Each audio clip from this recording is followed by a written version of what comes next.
8 থেকে 12 ঘন্টা বলছি কাজ করেন, আপনি প্রতিদিন বাংলাদেশের 10 থেকে 12,000 টাকা ইনকাম করতে পারবেন। মাস গেলে 3,50,000 বা 3 লাখ টাকা ইনকাম করতে পারবেন। বলছেন ভাই চেক রিপাবলিকে যদি আসি, আমি কি চাকরি করে আমার পড়াশোনার খরচ মিটাইতে পারবো, বা আমি বাসায় টাকা পাঠাইতে পারবো, বা আমি কি মানে ফিনান্সিয়ালি আমি কি মানে সচ্ছল হই। আসসালামু আলাইকুম, সবাই কেমন আছেন? আশা করি ভালো আছেন। অনেকেই আমাকে হোয়াটসঅ্যাপে মেসেজ দিচ্ছেন।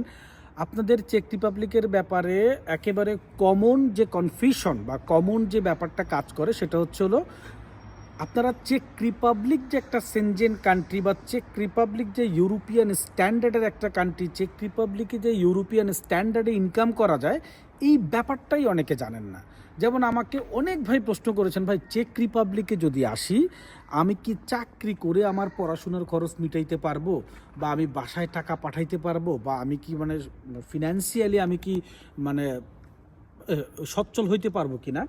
তো আপনাদের মেন্টালিটি কাজ করে এরকমভাবে যে আপনারা ইতালি, ফ্রান্স, সুইডেন এই সমস্ত আপনার যে প্রমিনেন্ট দেশগুলো আছে, আপনারা মনে করেন যে ওইখানে গেলেই ইনকাম। কিন্তু আমি চ্যালেঞ্জ করে বলতে পারি, আপনার যদি চেক রিপাবলিকে কোনো খোঁজ নেওয়ার সুযোগ থাকে, আপনারা দেখবেন চেক রিপাবলিকের আর্নিং সোর্স, চেক রিপাবলিকের আর্নিং সোর্স এবং আর্নিং দুইটাই ইউরোপের যে কোনো দেশ থেকে বেটার স্টুডেন্টদের জন্য।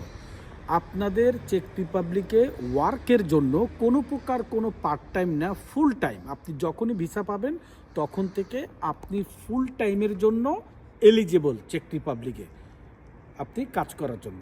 তো আপনারা এখানে কাজ অ্যাভেলেবেল পাবেন। আমি আগেও বলেছি, যেই সমস্ত দেশগুলোতে ওপেন ইমিগ্রেশন থাকে না, বাইরের থেকে লোক এসে বৈধ হওয়ার সুযোগ থাকে না, সেই সমস্ত দেশগুলোতে কাজের সুবিধা খুবই বেশি। স্টুডেন্টরা সাধারণত আপনারা একেবারে অ্যাজ ইউজুয়াল আপনারা উবার করতে পারবেন, আপনারা ফুড ডেলিভারির কাজ করতে পারবেন। আমি নিজে স্বচক্ষে আমি 4-5 জনের সাথে কথা বলেছি। আপনি যদি খুব হার্ড পরিশ্রমী হন, দিনের ভিতরে 8 থেকে 12 ঘন্টা বলছি কাজ করেন, আপনি প্রতিদিন বাংলাদেশের 10 থেকে 12,000 টাকা ইনকাম করতে পারবেন। মাস গেলে 3,50,000 বা 3 লাখ টাকা ইনকাম করতে পারবেন। তো স্টুডেন্ট অবস্থায় আপনারা এটা সামারে করেন, কিন্তু স্টুডেন্ট পড়াশোনা রানিং অবস্থায় করলে আপনার পড়ার হ্যাম্পার হবে। আপনি তখন হাফ করেন 4-5 ঘন্টা করে, তাও মাসে 1-1.5 লাখ টাকা ইনকাম করতে পারবেন। এটা উবারের কথা বললাম। যদি রাস্তাঘাটে দৌড়াদৌড়ি করতে না চান, আপনারা আরেকটা যে কমন জব, আমি আগে কমনগুলো বলছি, আসলেই যেটা করতে পারবেন, কাবাব শপে কাজ করতে পারবেন, তারপরে KFC